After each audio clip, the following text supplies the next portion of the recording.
Hello, on the screen is a summary of what I will go over in this video. Make sure to watch to the end so you don't miss anything.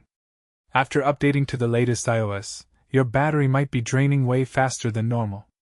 This is actually pretty common, and the good news is there are several things you can do to fix it.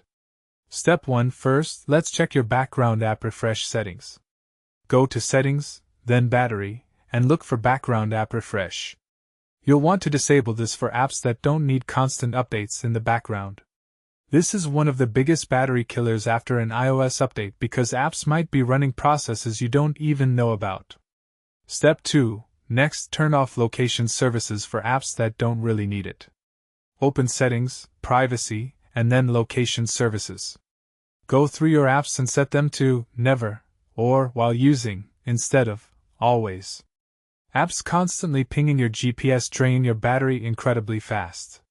Step 3. Check your screen brightness and enable auto brightness. Swipe down from the top right, tap the brightness slider, and make sure auto brightness is turned on in settings. Your display uses a ton of power, so keeping it optimized makes a huge difference. Step 4. Disable push notifications for non-essential apps. Go to Settings, Notifications, and review which apps actually need to send you alerts. Every notification wakes up your phone and uses battery power. Step 5. Finally, restart your iPhone completely. Hold the power button, slide to power off, wait 10 seconds, and turn it back on. This clears out any processes stuck running from the update, and often fixes battery drain issues immediately.